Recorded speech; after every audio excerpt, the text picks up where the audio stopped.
അങ്ങനെയിരിക്കെ ഒരു ദിവസം ഒരു നമ്പൂതിരി വയറ് നിറയെ ഭക്ഷണം കഴിച്ച് വരികയായിരുന്നു. അപ്പോഴെന്താ ചോട്ടിൻ താഴെ ഒരു സുന്ദരിയായ ഒരു കുട്ടി നിൽക്കുന്നു. നമ്പൂതിരിക്ക് സന്തോഷമായി.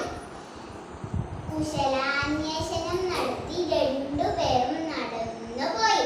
അങ്ങനെ പോയ നമ്പൂതിരിയെ പിന്നെ ആരും കണ്ടില്ല. അങ്ങനെ ഒരിക്കലൊരു ദിവസം നങ്ങേലിയുടെ മകൻ എഴുത്തു പഠിക്കാൻ പോകുന്നത്. തങ്കക്കുടം പോലെ ഉള്ള കുട്ടിയെ കണ്ടപ്പോൾ ഭൂതത്തിനൊരാശ. ഈ കുട്ടിയെ തനിക്ക് കൂട്ടിയാലെന്താ? ഭൂതം ഒരു പെൺകുട്ടിയുടെ വേഷത്തിൽ വന്ന് കുട്ടിയെ കൊണ്ടുപോയി.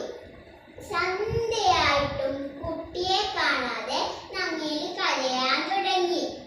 അയ്യോ, എന്റെ കുട്ടിയെ കാണുന്നില്ലേ, അയ്യോ, എന്റെ കുട്ടിയെ കാണുന്നില്ലേ. നങ്ങേലി ആ വഴി വന്ന ഒരു ചാത്തനെ കണ്ടു.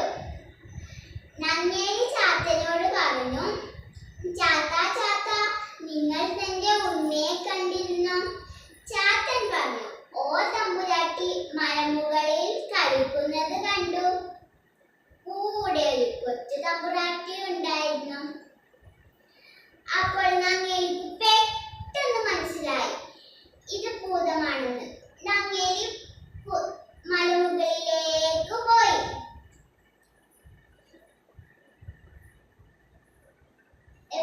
നങ്ങേലി ഭൂതത്തിനോട് പറഞ്ഞു, എന്റെ ഉണ്ണിയെ തരൂ, എന്റെ ഉണ്ണിയെ തരൂ. ഭൂതം ഒരു കൊടും കാറ്റായി അമ്മയെ പിന്തിരിപ്പിക്കാൻ തുടങ്ങി. നങ്ങേലി പതറിയില്ല. അവസാനം ഭൂതം നങ്ങേലിനോട് പറഞ്ഞു, നിന്റെ രണ്ട് കണ്ണുകളും ചൂർന്നെടുത്ത് എനിക്ക് തന്നാൽ ഞാൻ നിന്റെ ഉണ്ണിയെ തിരിച്ചു തരാം. പാവം അമ്മ.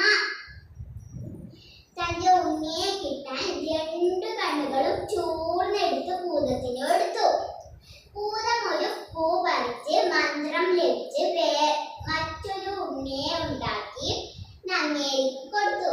നങ്ങേലി തന്റെ ഉണ്ണിയെ തലോടാൻ തുടങ്ങി. നങ്ങേലിക്ക് മനസ്സിലായി ഇത് തന്റെ ഉണ്ണിയല്ല, ഇത് തന്റെ ഉണ്ണിയല്ല, ഇത് തന്റെ ഉണ്ണിയല്ല.